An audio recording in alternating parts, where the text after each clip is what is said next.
ধর্মনিরপেক্ষ এবং মুসলমান থাকতে পারে না, অথচ আওয়ামী লীগের লোকজন তো থাকলো। এরা একই সঙ্গে ধর্মনিরপেক্ষ আবার মুসলমানও থাকলো। ভাই, এটা থাকলো কিভাবে জানেন?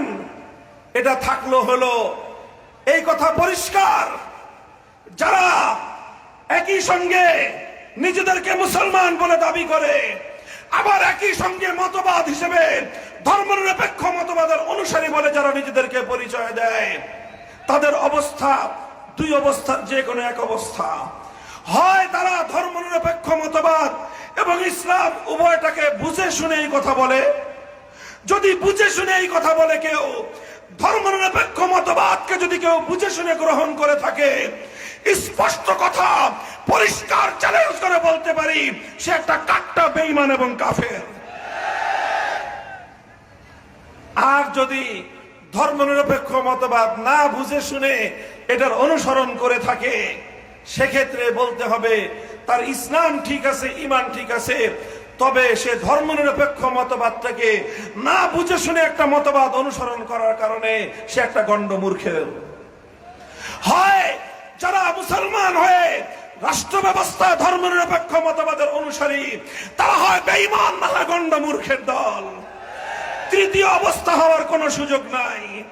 মুহতারাম হাজিরিন, এই কথাগুলো আমি এজন্যই বলছি, ধর্মনিরপেক্ষ মতবাদ নামক এই কুফরি মতবাদের মাধ্যমে লক্ষ নয় কোটি কোটি মুসলমানকে বেঈমান বানিয়ে সেরেছে। ও দোস্ত, তাই আজ মুসলমানদের কথা পরিষ্কার ভাষায় বুঝতে হবে, বলতে হবে। আমি আমার ব্যক্তিগত কোরআন হাদিসের অ্যানালাইসিস অনুযায়ী আমি দেখেছি এই সমাজের মধ্যে নানা রকম অন্যায় অপকর্ম আছে। সমাজে সমস্ত অন্যায় অপকর্মের দ্বারা মানুষের আমল নষ্ট হয়। একজন মানুষ মাদক সেবন করে, আমল নষ্ট হয়। একজন মানুষ চুরি করে, ডাকাতি করে, দুর্নীতি করে, এটার দ্বারা তার আমল নষ্ট হয়। কিন্তু প্রচলিত পশ্চিমা ধর্মনিরপেক্ষ মতবাদের রাজনীতির দ্বারা একজন মানুষের ঈমান নষ্ট হয়। এই জন্য একজন মানুষের আমলকে পরিশুদ্ধ করবার চেয়েও ঈমানকে পরিশুদ্ধ করা অনেক ঐতিহাসিক দায়িত্ব এবং কর্তব্য।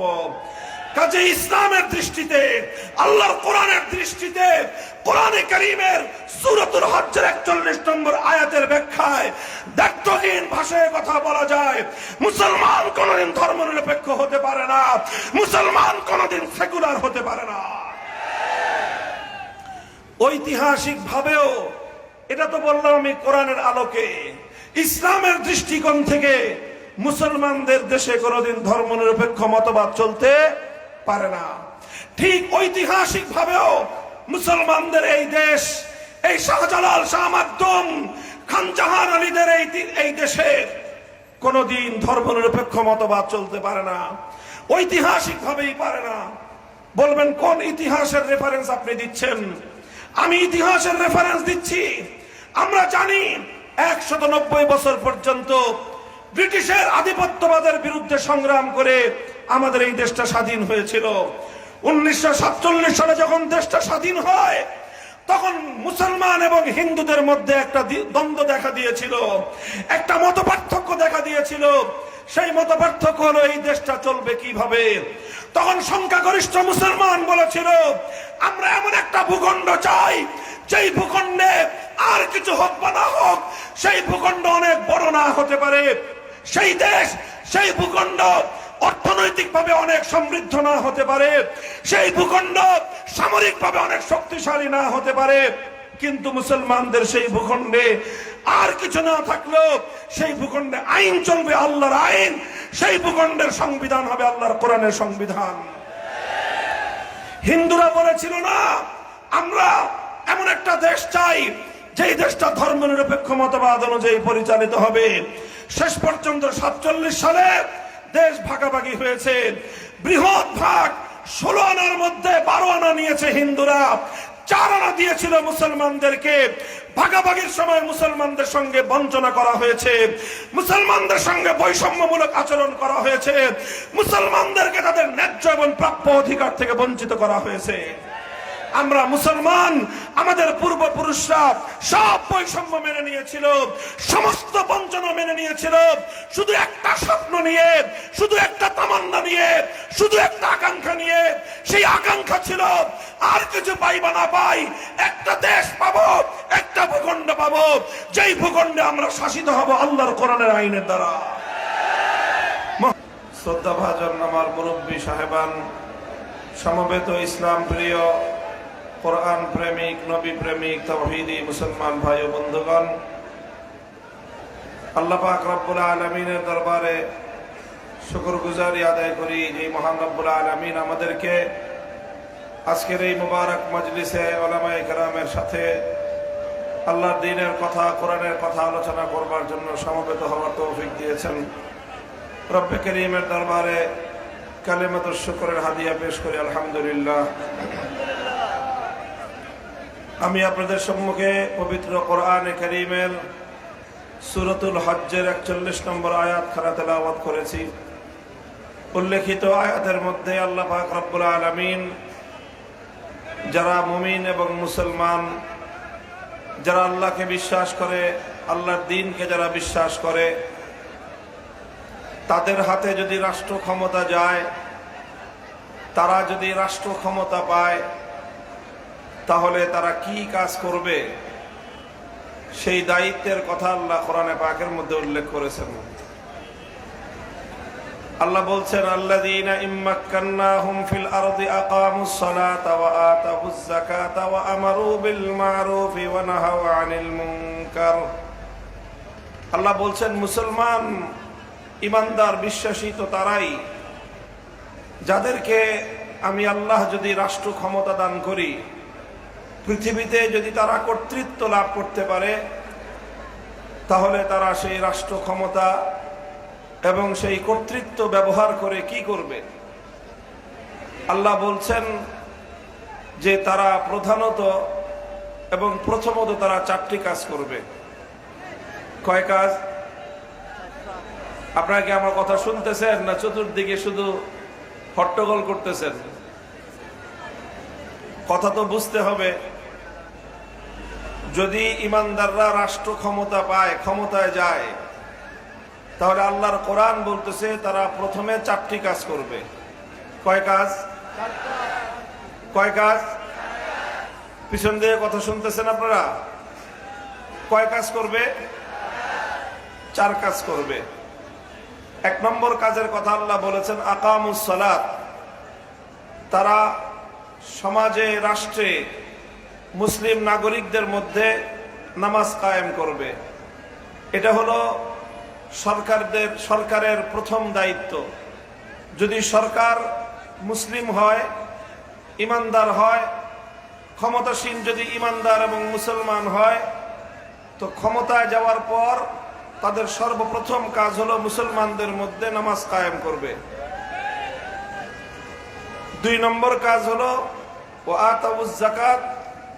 তারা মুসলিম সমাজের মধ্যে যাকাত ব্যবস্থা বাস্তবায়ন করবে। যাকাত ব্যবস্থা বাস্তবায়ন করবে। 3 নম্বর কাজ হলো আমারু বিল মা'রুফ।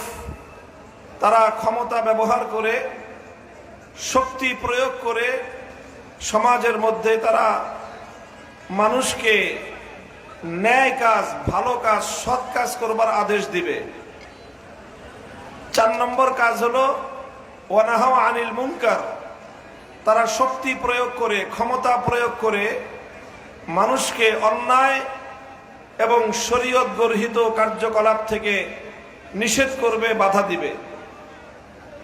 এই 4টা কাজ হলো যদি কোনো মুসলমান রাষ্ট্র ক্ষমতা পায়, যদি কোনো মুসলমান কোথাও কর্তৃত্ব পায়, তখন সেই মুসলমানের দায়িত্ব এবং কর্তব্য হলো এগুলো। মোহতারাম হাজরিন, এই দায়িত্বগুলো আল্লাহ পাক, আল্লাহর কোরআন বলছে। এটা দুনিয়ার কোনো মানুষের বানানো কথা না, এটা কোনো আলেম ওলামাদের কথা না, অথবা এটা ইসলামী রাজনীতিবিদদেরও কথা নয়। এটা সরাসরি আল্লাহর কোরআনের সূরাতুল হজ্জের 41 নম্বর আয়াতের সরল অনুবাদ আমি বললাম। প্রথম কথাই আল্লাহ বলেছেন যে আকামুস সালাত, নামাজ কায়েম করবে। এরপরেই আল্লাহ বলেছেন আতাউজ যাকাত, যাকাত ব্যবস্থা বাস্তবায়ন করবে। অবশ্যই ইসলামী সরকার যদি ক্ষমতা পায়, জনগণের উন্নয়নে ভূমিকা রাখবে, রাস্তাঘাট, ব্রিজ, কালভার্ট নির্মাণ করবে, জনগণের অর্থনৈতিক মুক্তি এবং অর্থনৈতিক উন্নয়নের ক্ষেত্রে তারা অবশ্যই ভূমিকা রাখবে। কিন্তু সব কিছুর আগে তারা যেই কাজ করবে সেটা হলো সমাজের মধ্যে নামাজ কায়েম করবে এবং যাকাত ব্যবস্থা বাস্তবায়ন করবে। নামাজ কায়েম করার মাধ্যমে একদিকে যেমনি ভাবে মানুষের পরকালীন উন্নতি লাভ হবে, পরকালীন মুক্তি নিশ্চিত হবে। কারণ নামাজ হলো ইসলামের 5টি খুঁটির মধ্যে অন্যতম খুঁটি। ঈমানের পরে মুসলমানের উপর সবচেয়ে গুরুত্বপূর্ণ বিধান হলো নামাজ।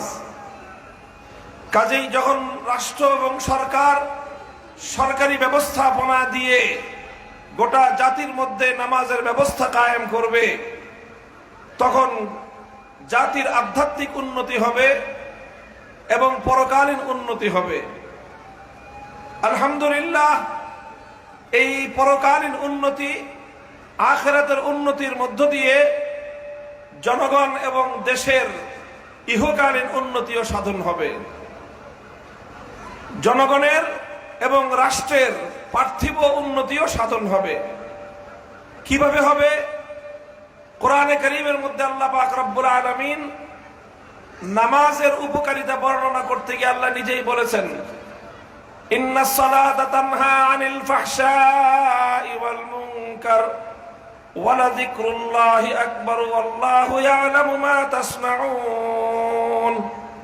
আল্লাহ বলেছেন যে নিশ্চয়ই নামাজ মানুষকে অন্যায় এবং অশ্লীল কাজ থেকে বিরত রাখে, বাধা দেয়। রাষ্ট্র এবং সরকার যদি সমাজে, রাষ্ট্রে, মুসলমানদের মধ্যে নামাজ বাস্তবায়ন করে, নামাজ কায়েম করে, তাহলে রাষ্ট্রের, সরকারের কোনো মন্ত্রী বেনামাজি থাকতে পারবে না। রাষ্ট্রের কোনো গুরুত্বপূর্ণ আমলা বেনামাজি থাকতে পারবে না। রাষ্ট্রের গুরুত্বপূর্ণ মানুষ, দায়িত্বশীলরা কেউ নামাজ ছাড়া থাকতে পারবে না। গোটা রাষ্ট্রের মধ্যে, গোটা জনগণের মধ্যে যখন নামাজ ব্যাপকভাবে বাস্তবায়িত হবে, তখন যেই নামাজের যে উপকারিতা, অধিকাংশ নামাজের মধ্যে আমরা আশা করি যে তখন তাদের মধ্যে অন্যায় এবং অশ্লীল কাজ বন্ধ হয়ে যাবে। এর মাধ্যমে জনগণের নৈতিক উন্নয়ন ঘটবে, মানুষের চরিত্রের উন্নতি ঘটবে, মানুষের ইথিক্যাল ডেভেলপমেন্ট হবে। আর এইভাবে যখন মানুষের নীতি নৈতিকতার যখন উন্নয়ন হবে, তখন এই উন্নয়নের সুফল শুধুমাত্র নামাজি ব্যক্তি একা ভোগ করবে না, এই উন্নয়নের সুফল গোটা রাষ্ট্রের সকল জনগণ ভোগ করবে। কারণ যখন রাষ্ট্রের ঊর্ধ্বতন দায়িত্বশীলদের নীতি নৈতিকতার মান উন্নত হবে, তখন রাষ্ট্রের এই ঊর্ধ্বতন দায়িত্বশীলরা জনগণের সম্পদ পাচার করে বিদেশে কোনো বেগম পাড়া করতে পারবে না। এভাবে যখন দেশের ব্যাপক জনগোষ্ঠীর মধ্যে নামাজের সুফল বাস্তবায়িত হবে এবং তাদের নীতি নৈতিকতার উন্নয়ন ঘটবে, তখন সেই সমাজে কোনোদিন জনগণের সম্পদ দিয়ে নির্মিত ব্রিজের মধ্যে লোহার বদলে বাঁশ পাওয়া যাবে না। এইভাবে তখন রাষ্ট্রের মধ্যে যে উন্নতি হবে, সেই উন্নতি টেকসই উন্নতি হবে। তখন আর শত কোটি টাকার বরাদ্দ থেকে, 100 টাকা থেকে বরাদ্দ থেকে 80 টাকা মধ্যস্বত্বভোগী টেন্ডারবাজ ক্ষমতাবানরা জনগণের সম্পদ লুটপাট করে খাবে না। বরং জনগণের, রাষ্ট্রের সম্পদ যেই খাতে বরাদ্দ হবে, সেই খাতে শতভাগ সেটার প্রয়োগ হবে। আর শতভাগ যখন অর্থ প্রয়োগ হবে, ব্যয় হবে, তখন 10 বছরের রাস্তা 1 বছরের মাথায় ভেঙ্গে চূর্ণ বিচূর্ণ হবে না। এভাবে অল্প সম্পদ দিয়ে এই রাষ্ট্রের উন্নতি বহু গুণে, বহু বেশি মাত্রায়, অভূতপূর্বভাবে রাষ্ট্রের উন্নতি সাধন হবে। এই জন্য আল্লাহর কোরআন বলেছে, ক্ষমতা পেলে মুসলমান রাষ্ট্রের দায়িত্ব হবে, মৌলিক দায়িত্ব হবে জনগণের মধ্যে নামাজ কায়েম করা। এই নামাজ কায়েম করার মাধ্যমে একদিকে জনগণের যেরকম আধ্যাত্মিক উন্নতি হবে, পরকালের উন্নতি হবে, অপরদিকে রাষ্ট্রের যাবতীয় উন্নয়নের পিছনে এটা শক্তিশালী ভূমিকা পালন করবে। এই জন্য ইতিহাস থেকে আমরা পাই, খলিফাতুল মুসলিমিন ওমর ফারুক রাদিয়াল্লাহু তাআলা আনহু, যিনি পৃথিবীর ইতিহাসের অন্যতম একজন সফল রাষ্ট্রনায়ক ছিলেন, শুধু মুসলিম জাতির মধ্যে নয়, বরং জাতি ধর্ম বর্ণ নির্বিশেষে বিশ্ব ইতিহাসে যাকে একজন সফল রাষ্ট্রনায়কের স্বীকৃতি প্রদান করা হয়, সেই ওমর, খলিফা ওমর, তারা কিভাবে সফলতা অর্জন করেছিলেন, তাদের শাসনকাল কেন স্বর্ণযুগে পরিণত হয়েছিল, তার যে যদি প্রকৃত কারণ আমরা খুঁজে দেখি, খলিফা ওমর রাদিয়াল্লাহু আনহুর ইতিহাস খুঁজলে একটা বর্ণনা পাওয়া যায়। খলিফাতুল মুসলিমিন ওমর ফারুক রাদিয়াল্লাহু তাআলা আনহু, তিনি তার শাসনকালে গোটা রাষ্ট্রের সকল গভর্নরদের প্রতি, সকল প্রশাসকদের প্রতি তিনি একটা রাষ্ট্রীয় সার্কুলার জারি করেছিলেন। বুখারী শরীফ সহ হাদিসের কিতাবগুলোর মধ্যে তার ভাষ্য উল্লেখ হয়েছে। খলিফা ওমর তার গভর্নরদেরকে লক্ষ্য করে বলেছিলেন, ইন্না আহাম্মা উমুরিকুম ইনদি আস-সালাহ ফামান হাফিজাহা ফাহুয়া লিমা সিওয়াহা আহফাজ ওয়া মান দাইয়াহা ফাহুয়া লিমা সিওয়াহা আদিয়া। হে আমার মুসলিম বিশ্বের গভর্নরেরা, তোমরা শুনে রাখো, আমি খলিফা ওমর বলতেছি, আমার দৃষ্টিতে তোমাদের সবচেয়ে গুরুত্বপূর্ণ কাজ, তোমাদের সবচেয়ে গুরুত্বপূর্ণ দায়িত্ব হলো মুসলিম সমাজের মধ্যে নামাজ কায়েম করা। যেই গভর্নর, যেই দায়িত্বশীল, যেই প্রশাসক সে নামাজকে সঠিকভাবে বাস্তবায়ন করবে, তার দায়িত্বপ্রাপ্ত এলাকার অন্য সকল কাজ আরো নিখুঁতভাবে পরিচালিত হবে। আর যেই গভর্নর, যেই প্রশাসক, যেই দায়িত্বশীল সে নামাজের ব্যাপারে যত্নবান হবে না, নামাজকে ধ্বংস করবে, সে গোটা প্রশাসন, গোটা রাষ্ট্র, জনগণের সকল অধিকার তার দ্বারা খর্ব হবে। মুহতারাম হাজিরিন, এটা ইতিহাসের জ্বলন্ত এক নিদর্শন আপনাদের সামনে আমি উপস্থাপন করলাম।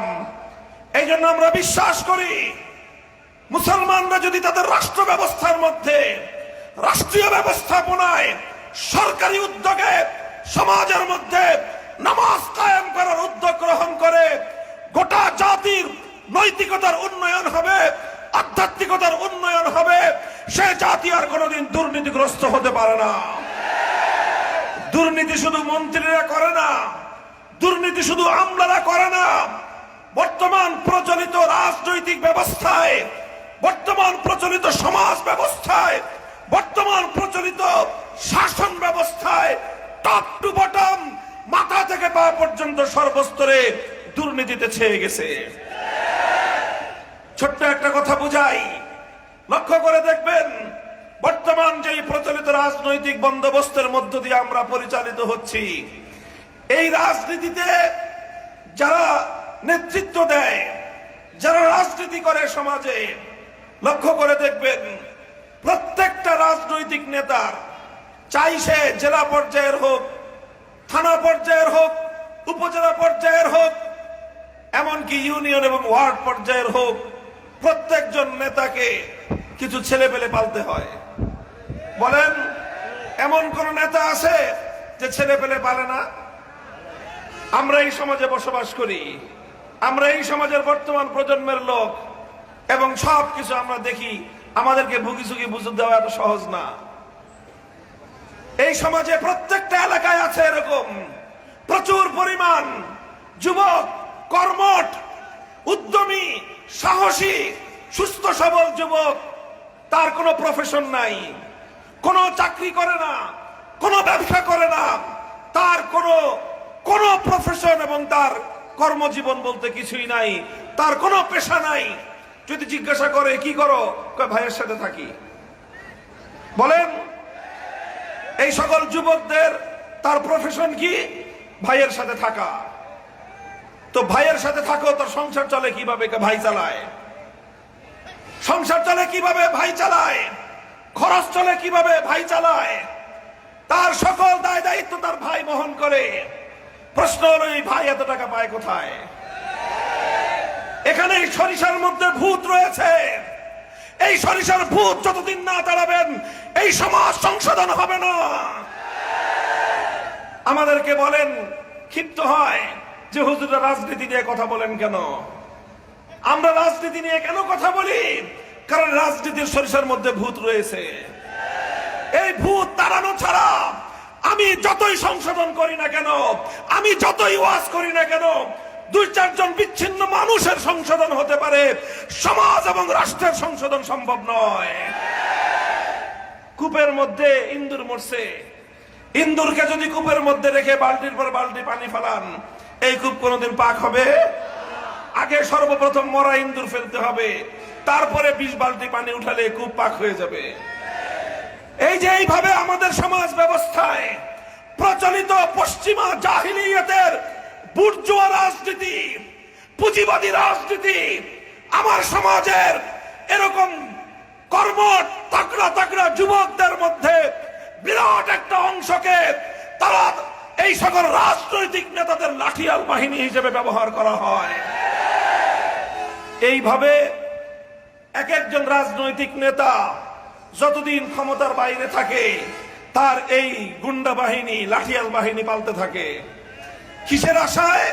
আশা একটাই, যদি কোনোদিন ক্ষমতায় যেতে পারি, 5 বছরে 17 বছরের যত ইনভেস্ট সুদে আসলে আসল উসুল করে নিব। কোত্থেকে সে উসুল করবে? উসুল করবে জনগণের সম্পদ থেকে, উসুল করবে রাষ্ট্রীয় সম্পদ থেকে, উসুল করবে রাষ্ট্রের টেন্ডার থেকে। জনগণের সম্পদ চুরি করে এক শ্রেণীর রাজনীতিবিদরা আঙ্গুল ফুটে কলা গাছ হয়। মুহতারাম হাজিরিন, এই জন্য ইসলাম সর্বপ্রথম বলেছে, ওই নেতার চরিত্র ঠিক করো, নেতার লাঠিয়াল বাহিনীর চরিত্র ঠিক করো। এইভাবে যখন প্রত্যেকটা মানুষ নীতি নৈতিকতার মানদণ্ডে উত্তীর্ণ হবে, তখন অর্থনীতির অনেক বেশি প্রোডাকশন, অনেক উপার্জন না হলেও স্বল্প সম্পদ দিয়ে জাতীয় উন্নয়ন অভূতপূর্বভাবে অগ্রগতি সাধিত হওয়া সম্ভব। মুহতারাম হাজিরিন, এটা আমার আলোচনার মূল সাবজেক্ট নয়, আমি শুধু এতটুকু বোঝানোর চেষ্টা করলাম। আল্লাহ পাক রব্বুল আলামিন যে বলেছেন, ইমানদাররা ক্ষমতা পেলে প্রথম কাজ হবে নামাজ কায়েম করা। কেন আল্লাহ পাক নামাজকে সর্বপ্রথম দায়িত্ব হিসেবে উল্লেখ করলেন? কারণ যেই সমাজে নামাজ কায়েম হয় সেই সমাজে দুর্নীতিবাজ তৈরি হয় না। যেই সমাজে নামাজ কায়েম হয় সেই সমাজে ব্যাপকভাবে জনগণের সম্পদ লুণ্ঠন হয় না। যেই সমাজে নামাজ কায়েম হয় সেই সমাজের মানুষগুলো নৈতিকভাবে উন্নত হয়, আধ্যাত্মিকভাবে উন্নত হয়, জনগণের জন্য নিবেদিত হয়, জনগণের সম্পদ লুণ্ঠনকারী হয় না।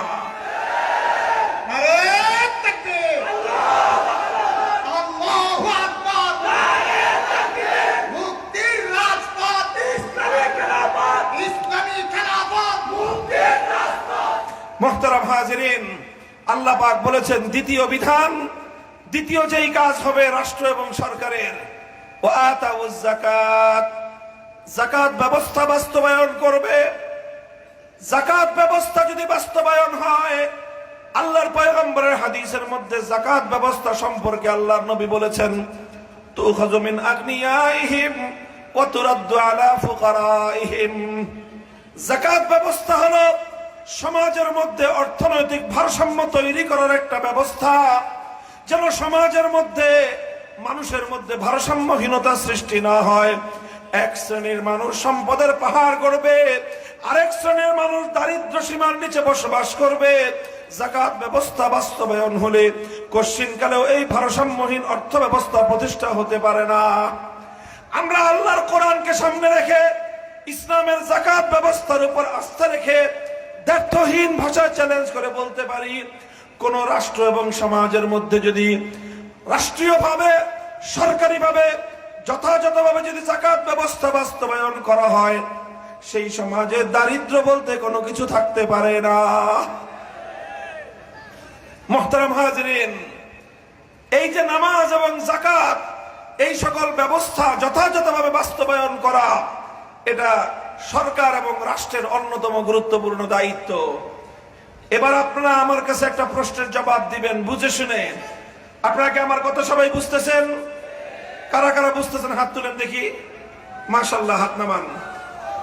এবার হাত বুঝে শুনে একটা প্রশ্নের জবাব দিবেন। লক্ষ্য করেন, স্লোগান বন্ধ করেন, লক্ষ্য করে বুঝেন। আমি একটা প্রশ্ন করছি, প্রশ্নের জবাব দিন আপনারা। নামাজ ইসলামের 5 স্তম্ভের অন্যতম একটা, ঠিক কিনা? যাকাত ইসলামের 5 স্তম্ভের আরেকটা, কথা ঠিক কিনা? নামাজ এবং যাকাত ইসলামের সবচেয়ে গুরুত্বপূর্ণ বিধানগুলোর মধ্যে অন্যতম, কথা ঠিক? তাহলে আল্লাহর কোরআন বলতেছে, কোরআনে কারীমের সূরাতুল হজ্জের 41 নম্বর আয়াত বলতেছে, মুসলমানরা যদি রাষ্ট্র ক্ষমতা পায়, মুসলমানরা যদি ক্ষমতাসীন হতে পারে, তাহলে তারা নামাজ কায়েম করবে, যাকাত বাস্তবায়ন করবে। কোরআনের এই আয়াতের দ্বারা বোঝা যায় কি ইসলাম কি বলে, রাষ্ট্র ক্ষমতার সাথে ইসলামের সম্পর্ক আছে না নাই? জোরে বলেন, আছে না নাই? নামাজ কায়েম করা এটা ধর্মের কাজ কিনা? যাকাত বাস্তবায়ন করা ইসলামের কাজ কিনা? জোরে বলেন, ইসলামের কাজ কিনা? নামাজ কায়েম করা, যাকাত বাস্তবায়ন করা, এটা ইসলামের সবচেয়ে গুরুত্বপূর্ণ কাজ। আল্লাহর কোরআন বলতেছে, মুসলমানরা ক্ষমতা পেলে, মুসলমানরা রাষ্ট্রীয় ক্ষমতা পেলে, তারা ক্ষমতাসীন হলে নামাজ কায়েম করবে, যাকাত বাস্তবায়ন করবে। কোরআনের এই আয়াতের স্পষ্ট মর্ম হলো, মুসলমানরা যদি ক্ষমতা পায়, সেই ক্ষমতার মাধ্যমে সর্বপ্রথম তাদের দায়িত্ব হলো তারা ইসলামের সেবা করবে, ইসলামকে তারা বাস্তবায়ন করবে। যদি আল্লাহর কোরআনের এই আয়াত সত্য হয়ে থাকে, যারা মুসলমান আল্লাহর কোরআনকে যারা বিশ্বাস করে, যারা ইসলামকে বিশ্বাস করে, যারা আল্লাহর বিধানকে যারা বিশ্বাস করে, এই জন্যই আমরা বলি কোন মুসলমান কোনদিন তারা রাজনৈতিক মতবাদ হিসেবে ধর্মনিরপেক্ষ মতবাদের অনুসারী হতে পারে না। মুসলমান যদি আল্লাহকে বিশ্বাস করে, মুসলমান যদি আল্লাহর কোরআনকে বিশ্বাস করে, সেই মুসলমান কোনদিন ধর্মনিরপেক্ষতাকে বিশ্বাস করতে পারে না। বলবেন কারণটা কি? বুঝাই দিচ্ছি আমি আপনাদেরকে, কেন মুসলমান ধর্মনিরপেক্ষ মতবাদ গ্রহণ করতে পারে না। কারণ ধর্মনিরপেক্ষ মতবাদ, সেকুলারিজম কাকে বলা হয়? ধর্মনিরপেক্ষ মতবাদ এবং সেকুলারিজমের মূল কথা হলো এই, রাষ্ট্রের সাথে ধর্মের কোনো সম্পর্ক থাকতে পারবে না। আপনারা বুঝছেন আমার কথা? ধর্মনিরপেক্ষ মতবাদের অর্থ হলো রাষ্ট্রের সাথে ধর্মের কোনো সম্পর্ক থাকতে, কোন ধর্মেরই সম্পর্ক থাকবে না। রাষ্ট্র থাকবে নিরপেক্ষ, রাষ্ট্রের সাথে ইসলামেরও সম্পর্ক থাকবে না, রাষ্ট্রের সাথে হিন্দু ধর্মেরও সম্পর্ক থাকবে না, রাষ্ট্রের সাথে বৌদ্ধ ধর্মেরও সম্পর্ক থাকবে না, রাষ্ট্রের সাথে খ্রিস্টান ধর্মেরও সম্পর্ক থাকবে না। রাষ্ট্র থাকবে সব ধর্মের বিবেচনায় নিরপেক্ষ। এর নামই হলো ধর্মনিরপেক্ষ রাষ্ট্র ব্যবস্থা, ধর্মনিরপেক্ষতার রাজনীতি। তাহলে ধর্মনিরপেক্ষতার মূল কথা হলো রাষ্ট্রের সাথে ধর্মের কোনো সম্পর্ক নাই। এবার লক্ষ্য করে দেখেন, কোরআনে কারীমের সূরাতুল হজ্জের 41 নম্বর আয়াত বলতেছে, যদি মুসলমানরা রাষ্ট্র ক্ষমতা পায়, সেই ক্ষমতা দিয়ে তারা ইসলামকে বাস্তবায়ন করবে। অর্থাৎ ইসলাম বলে, আল্লাহর কোরআন বলে, মুসলমানরা ক্ষমতা পেলে রাষ্ট্রকে ইসলাম অনুযায়ী পরিচালনা করতে হবে। ধর্মনিরপেক্ষ মতবাদ বলতেছে যে রাষ্ট্র কোন ধর্মের সঙ্গে সম্পর্ক রাখতে পারবে না। এই জন্যই বলি, হিন্দু, বৌদ্ধ, খ্রিস্টান, অন্যান্য ধর্মাবলম্বীরা রাজনৈতিক মতবাদ হিসেবে ধর্মনিরপেক্ষ মতবাদ, সেকুলারিজমকে তারা গ্রহণ করলে করতে পারে, তাদের কোনো সমস্যা নাই। কিন্তু কোন মুসলমান কোনদিন ধর্মনিরপেক্ষ হতে পারে না। কথা বুঝলেন? স্লোগান দিয়েন না, এখন কথাটা বুঝেন, গভীর কথা। এই কথা আজকে মীমাংসা করতে হবে বাংলাদেশে। এই কথার মীমাংসা না করলে আগামীর বাংলাদেশ, এই বিভক্তি দূর হবে না। এই কথার মীমাংসা না হলে বাংলাদেশ সামনের দিকে অগ্রসর হতে পারবে না। এই জন্য আজ এই কথা ভালো করে মীমাংসা করে মুসলিম জাতিকে সজাগ এবং সতর্ক করা আমাদের প্রত্যেকের ইমানি দায়িত্ব হয়ে দাঁড়িয়েছে। আমি কি বললাম? হিন্দু, বৌদ্ধ, খ্রিস্টান ধর্মনিরপেক্ষ মতবাদ অনুসরণ করতে কোনো সমস্যা নাই, কিন্তু কোন মুসলমান ধর্মনিরপেক্ষ মতবাদ অনুসরণ করতে পারে না। প্রশ্ন করতে পারেন, হিন্দু, বৌদ্ধ, খ্রিস্টান পারলে মুসলমান কেন পারবে না? এই হলো প্রশ্ন। এই প্রশ্নের স্পষ্ট জবাব বুঝেন। আবার বলছি, ধর্মনিরপেক্ষ মতবাদ কাকে বলা হয়? ধর্মনিরপেক্ষ মতবাদের অর্থ হলো রাষ্ট্রের সাথে ধর্মের কোনো সম্পর্ক থাকতে পারবে না। এই মতবাদ যদি মানে একজন হিন্দু, তাহলে সেই হিন্দুর ধর্মীয় দৃষ্টিকোণ থেকে কোনো সমস্যা নাই। এই মতবাদ যদি একজন বৌদ্ধ বা খ্রিস্টান গ্রহণ করে, তাহলে তাদের ধর্মের দিক থেকে কোনো সমস্যা নাই। কেন সমস্যা নাই? কারণ হিন্দু ধর্মাবলম্বীকে তার ধর্ম এই কথা বলে না। এই কথা বলে না যে তোমার রাষ্ট্রটাকে হিন্দু ধর্ম অনুযায়ী চালাতে হবে। বৌদ্ধ বা ইহুদি খ্রিস্টান ধর্মের মধ্যে এমন কোন বিধান নাই যে রাষ্ট্রকে ধর্ম অনুযায়ী চালাতে হবে। সুতরাং একজন মানুষ একই সময়ে ধর্মনিরপেক্ষ মতবাদ অনুসরণ করতে পারে, আবার হিন্দুও থাকতে পারে। একজন মানুষ এট এ টাইম সে বৌদ্ধও থাকতে পারে, খ্রিস্টানও থাকতে পারে, আবার সে ধর্মনিরপেক্ষ মতবাদ অনুসরণ করতে পারে। কিভাবে পারে? সে তার ধর্মকে রাষ্ট্র থেকে আলাদা রাখবে, সে ধর্মনিরপেক্ষ হয়ে গেল। কিন্তু ধর্মনিরপেক্ষ হলে তার ধর্মের কোনো সমস্যা নাই, কারণ তাদের ধর্ম, হিন্দু ধর্ম, বৌদ্ধ ধর্ম, খ্রিস্টান ধর্ম, তাদের ধর্মাবলম্বীকে এই কথা বলে না যে তোমার রাষ্ট্রকে ধর্ম অনুযায়ী পরিচালনা করো। কেউ প্রশ্ন করতে পারেন যে হুজুর বলে না কেন? বলে না কারণ হিন্দু ধর্মের মধ্যে রাষ্ট্র ব্যবস্থার কোনো রূপরেখা নাই। বৌদ্ধ ধর্ম বলে না কারণ তাদের ধর্মের মধ্যে রাষ্ট্রের কোনো রূপরেখা নাই। খ্রিস্টান ধর্মের মধ্যে একথা বলে না কারণ খ্রিস্টান ধর্মের মধ্যে রাষ্ট্র পরিচালনার পূর্ণাঙ্গ কোনো রূপরেখা নাই। ফলে একজন মানুষ হিন্দু হয়ে ধর্মনিরপেক্ষ হতে পারে, কোন দিক দিয়ে তার সমস্যা নাই। একজন মানুষ বৌদ্ধ বা খ্রিস্টান হয়ে ধর্মনিরপেক্ষ হতে পারে, তার কোন দিক দিয়ে কোনো সমস্যা নাই। পক্ষান্তরে একজন মানুষ যখন সে মুসলমান হবে, সে ধর্মনিরপেক্ষ হতে পারে না। কেন হতে পারে না? আবার বুঝেন। দেখেন, একজন মানুষ যদি একসঙ্গে মুসলমান আবার ধর্মনিরপেক্ষ হতে চায়, তাহলে তার সমস্যাটা কোথায়? সমস্যাটা হলো এই, ধর্মনিরপেক্ষ মতবাদ, সেকুলারিজম তাকে বলবে খবরদার রাষ্ট্রের সঙ্গে ধর্মের সম্পর্ক তুমি করবা না। ইসলাম বলবে খবরদার তোমার রাষ্ট্রকে ধর্ম থেকে তুমি বাইরে নিবা না। কাজেই একজন মানুষ একসঙ্গে ইসলাম এবং ধর্মনিরপেক্ষ মতবাদের এই আদেশ সে মানতে পারবে না। তাকে যে কোনো একটা মানতে হবে, আরেকটা ছাড়তে হবে। সে যদি ধর্মনিরপেক্ষ মতবাদ মানে, তাহলে তার রাষ্ট্রকে ধর্ম থেকে আলাদা রাখতে হবে, আল্লাহর কোরআনের বিধানকে তাকে ত্যাগ করতে হবে, ইসলামের বিধান ছাড়তে হবে, আল্লাহর বিধান তাকে ছাড়তে হবে। আর যদি সে ইসলাম মানতে চায়, আল্লাহর কোরআনকে মানতে চায়, কোরআনে কারীমের সূরাতুল হজকে সে যদি বিশ্বাস করতে চায়, আল্লাহর বিধান মেনে সূরাতুল হজ্জের 41 নম্বর আয়াতের উপর যদি সে আমল করতে চায়, তাহলে তাকে অবশ্যই রাষ্ট্রকে ইসলাম অনুযায়ী চালাতে হবে, রাষ্ট্রকে ধর্মের আন্ডারে পরিচালনা করতে হবে।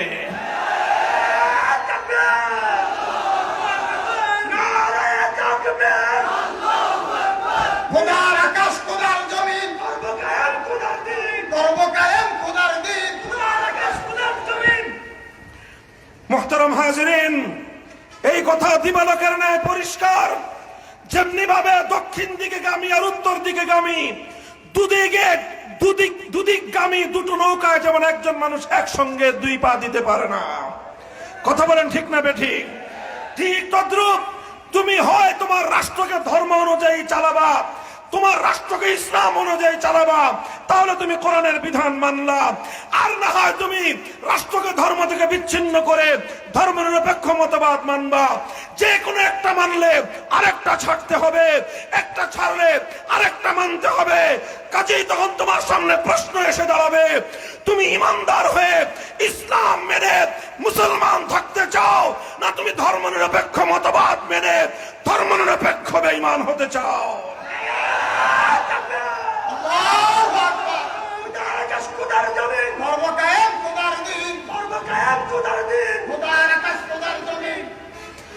মোহতারাম হাজিরিন, আপনারা কেউ বলতে পারেন, হুজুর আপনি বলতেছেন একজন মুসলমান একই সঙ্গে ধর্মনিরপেক্ষ এবং মুসলমান থাকতে পারে না, অথচ আওয়ামী লীগের লোকজন তো থাকলো। এরা একই সঙ্গে ধর্মনিরপেক্ষ আবার মুসলমানও থাকলো। ভাই, এটা থাকলো কিভাবে জানেন? এটা থাকলো হলো এই কথা পরিষ্কার, যারা একই সঙ্গে নিজেদেরকে মুসলমান বলে দাবি করে আবার একই সঙ্গে মতবাদ হিসেবে ধর্মনিরপেক্ষ মতবাদের অনুসারী বলে যারা নিজেদেরকে পরিচয় দেয়, তাদের অবস্থা দুই অবস্থার যে কোনো এক অবস্থা। হয় তারা ধর্মনিরপেক্ষ মতবাদ এবং ইসলাম উভয়টাকে বুঝে শুনে এই কথা বলে। যদি বুঝে শুনে এই কথা বলে কেউ, ধর্মনিরপেক্ষ মতবাদকে যদি কেউ বুঝে শুনে গ্রহণ করে থাকে, স্পষ্ট কথা পরিষ্কার চ্যালেঞ্জ করে বলতে পারি, সে একটা কাট্টা বেঈমান এবং কাফের। আর যদি ধর্মনিরপেক্ষ মতবাদ না বুঝে শুনে এটার অনুসরণ করে থাকে, সেক্ষেত্রে বলতে হবে তার ইসলাম ঠিক আছে, ইমান ঠিক আছে, তবে সে ধর্মনিরপেক্ষ মতবাদটাকে না বুঝে শুনে একটা মতবাদ অনুসরণ করার কারণে সে একটা গণ্ডমূর্খের।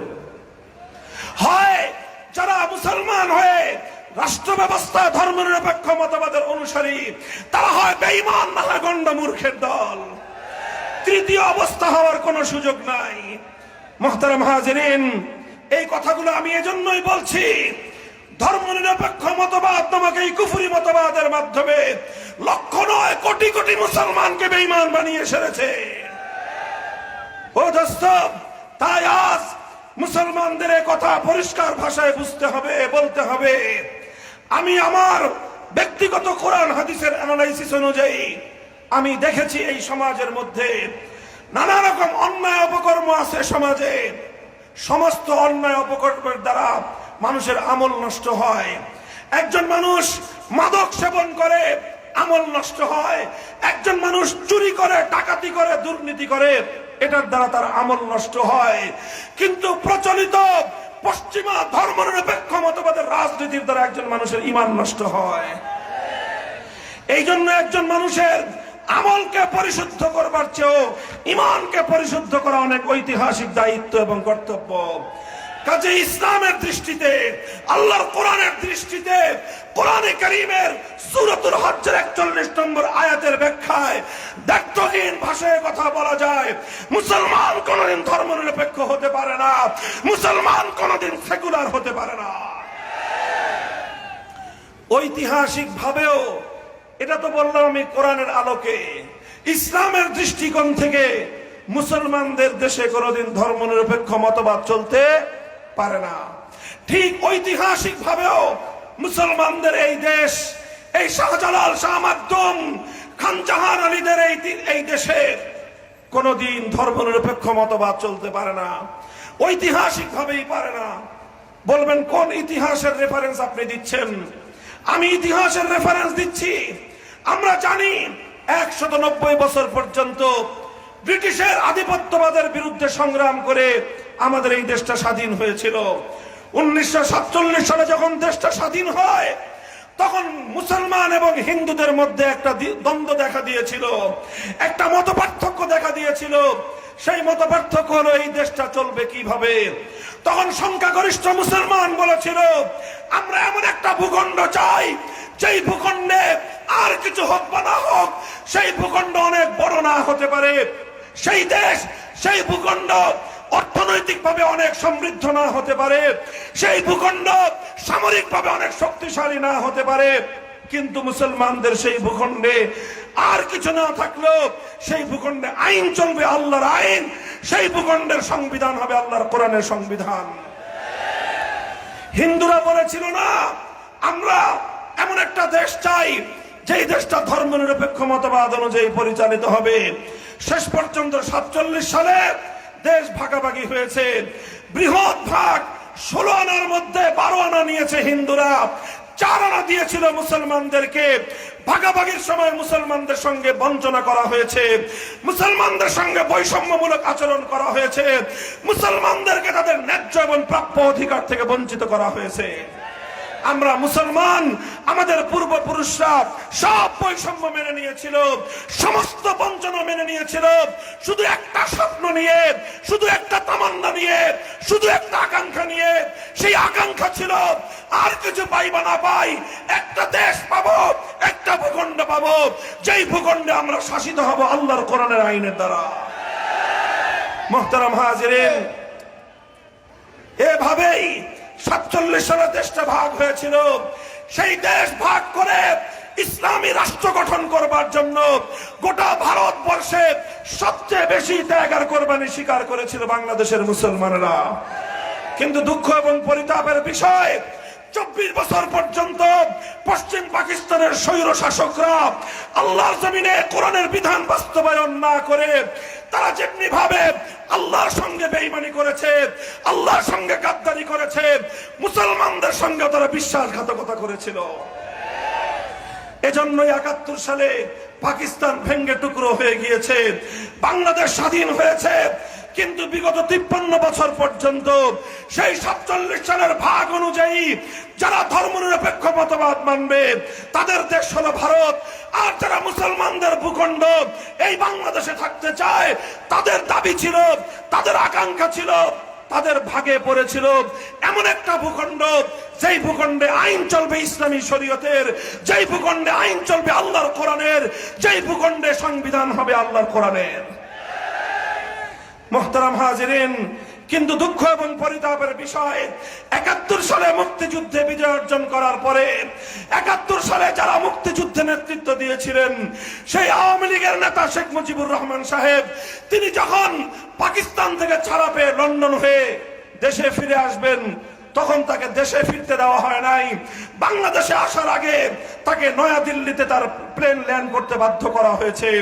ভারতের নয়াদিল্লি থেকে তৎকালীন ভারতের প্রধানমন্ত্রী শ্রীমতী ইন্দিরা গান্ধী শেখ মুজিবুর রহমান সাহেবের কাছে একটা চিরকুট লিখে প্রেসক্রিপশন লিখে দিয়েছিলেন আর বলেছিলেন তোমার দেশের সংবিধান হবে এমন একটা সংবিধান যেই সংবিধানের মূলনীতিগুলি হবে সব ভারতীয় সংবিধানের মূলনীতি। এইভাবে 71 সালে মুক্তিযুদ্ধে বিজয় অর্জন করার পরে 72 সালে সংবিধান রচনার মধ্য দিয়ে এই স্বাধীন মুসলমানদের ভূখণ্ডকে ভারত মাতার চরণ তলে বলি দেওয়া হয়েছিল। এভাবে বিগত 53 বছর পর্যন্ত বাংলাদেশের মুসলমানদের সাথে বিশ্বাসঘাতকতা করা হয়েছে, বেঈমানি করা হয়েছে, তাদেরকে আল্লাহর কোরআনের শাসন থেকে বঞ্চিত করা হয়েছে, তাদেরকে ইসলামী আইন থেকে বঞ্চিত করা হয়েছে। আমরা 2024-এর জুলাই আগস্টের বিপ্লবের পর এখন আমরা বলতে চাই আমরা অনেক কিছু দেখেছি, আমরা আর ভারতীয় আধিপত্যবাদ দেখতে চাই না। আমরা মুসলমানদের মাটিতে ভারতীয় আধিপত্যবাদের ধর্মনিরপেক্ষ মতবাদের সংবিধান দেখতে চাই না। আমরা এমন একটা বাংলাদেশ দেখতে চাই যেই বাংলাদেশের জন্য 1947 সালে শেরে বাংলাকে ফজলুল হক ঐতিহাসিক লাহোরে প্রস্তাব দিয়েছিলেন, যেই প্রস্তাব অনুযায়ী মুসলমানদের স্বাধীন ভূখণ্ড বাংলাদেশে আল্লাহর কোরআনের শাসন জারি হওয়ার কথা। দোস্ত, যদি আজ আমরা আল্লাহর কোরআনের শাসনের দিকে ফিরে যেতে পারি, যদি ইসলামী শাসন কায়েম করতে পারি, যদি আমরা আল্লাহর কোরআনের সূরাতুল হজ্জের এই আয়াতের বিধানগুলো বাস্তবায়ন করতে পারি, একদিকে যেমনি ভাবে মুসলমানদের 100 বছরের 1000 বছরের তামান্না পূর্ণ হবে, অপরদিকে হিন্দু বৌদ্ধ খ্রিস্টান সহ প্রতিটি জাতি যার যার প্রাপ্য অধিকার ফিরে পাবে। আমি ওপেন চ্যালেঞ্জ করে বলতে পারি, ইসলাম যেভাবে অন্যান্য ধর্মাবলম্বীদের অধিকারের নিশ্চয়তা দিয়েছে, ইসলাম যেভাবে অন্যান্য ধর্মাবলম্বীদের জান মাল ইজ্জত আবরু এবং ধর্মীয় নিরাপত্তা নিশ্চয়তা দিয়েছে, পৃথিবীর আর কোন মতবাদ সেভাবে দিতে পারে নাই। তাই এজন্য আজ 5ই আগস্টের বিপ্লব পরবর্তী বাংলাদেশে হে আমার যুবক ভাইয়েরা, তরুণ প্রজন্ম, হে বাংলাদেশের সচেতন জনতা, এবার বাংলাদেশে 5ই আগস্টের বিপ্লব আমাদেরকে চোখে আঙুল দিয়ে দেখিয়ে দিয়েছে, যদি দেশের জনগণ প্রস্তুত হয়, জনগণের সেই প্রস্তুতির সঙ্গে যদি আমার আল্লাহর সাহায্য শামিল হয়, পৃথিবীর কোন শক্তি তাদেরকে দাবায় রাখতে পারে না। কথা বলেন ঠিক না বেঠিক? জুলাই আগস্টের বিপ্লব হয়েছে, খুব বড় কোন রাজনৈতিক দলের নেতৃত্বের প্রয়োজন হয় নাই, বড় কোন নেতার নেতৃত্বের প্রয়োজন হয় নাই। এদেশের যুব প্রজন্ম যখন, এদেশের তরুণ ছাত্র জনতা যখন ফ্যাসিবাদের বিরুদ্ধে বুকের রক্ত দিতে প্রস্তুত হয়ে গিয়েছে, তাদের রক্তের সাগরে 15 বছরের ফ্যাসিবাদী সরকার ভেসে গেছে বঙ্গোপসাগরে।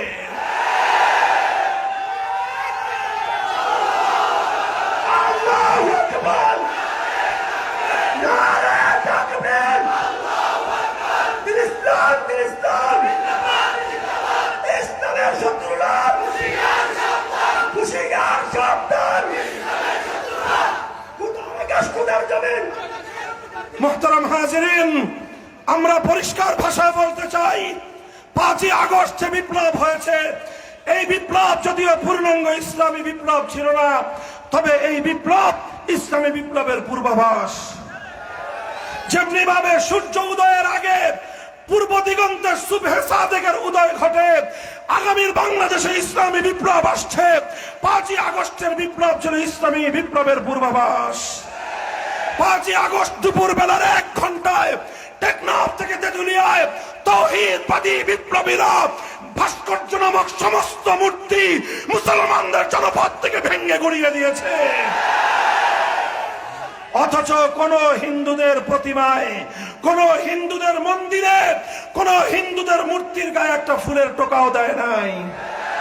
অর্থাৎ যদি তাওহীদের বিজয় হয়, তাওহীদের বিপ্লব হয়, সাম্প্রদায়িকতা ছাড়াই ইসলামের বিজয় হয়, ইসলামের মধ্যে অন্য সম্প্রদায়ের ধর্মীয় অধিকার খর্ব করবার কোনো সুযোগ নাই।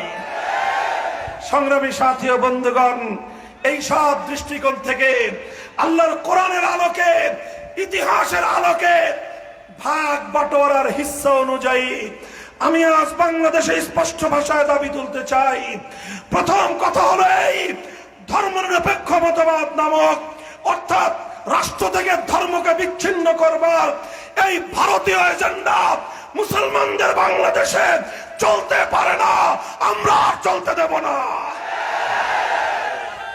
ভারতের পচা বস্ত্র পচা ধর্মনিরপেক্ষ মতবাদ দিল্লিতে পাচার করে দিতে হবে। আর এই বাংলাদেশ লাহোর প্রস্তাবের ভিত্তিতে, এই বাংলাদেশ হাজী শরীয়তুল্লাহর ইচ্ছার ভিত্তিতে, এই বাংলাদেশ তিতুমীরের শাহাদাতের রক্তের ভিত্তিতে, এই বাংলাদেশ ফকির মজনু শাহদের সংগ্রামের ভিত্তিতে আল কোরআনের শাসন অনুযায়ী পরিচালিত হতে হবে। আমরা বাংলাদেশ, অনেক রঙের বাংলাদেশ দেখেছি, কথা বলেন ঠিক কিনা? প্রথমে আমরা দেখেছি সোনার বাংলাদেশ, এরপরে দেখেছি নতুন বাংলাদেশ, এরপরে শুনেছি সবুজ বাংলাদেশের কথা, এরপরে আমরা দেখেছি ডিজিটাল বাংলাদেশ। যাওয়ার আগে আমাদের বিদায়ী আপা আমাদেরকে স্মার্ট বাংলাদেশের ভেলকিও দেখায় গেছেন। সব রঙের বাংলাদেশ দেখা শেষ। হে সাতকানিয়ার তাওহীদি জনতা, আল কোরআনের অনুসারী, আল্লাহর পয়গম্বরের সাচ্চা উম্মতেরা, আমরা এবার শপথ করতে চাই, এবারের বাংলাদেশ হবে ইসলামের বাংলাদেশ, আল কোরআনের বাংলাদেশ।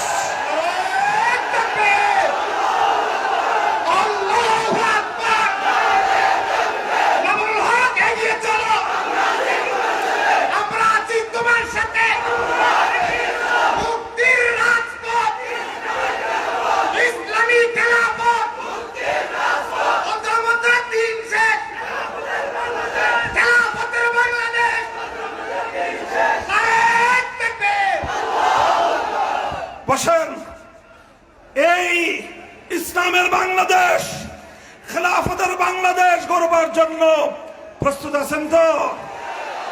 মনে রাখবেন, এটা শুধুমাত্র বক্তৃতা দিয়ে হবে না।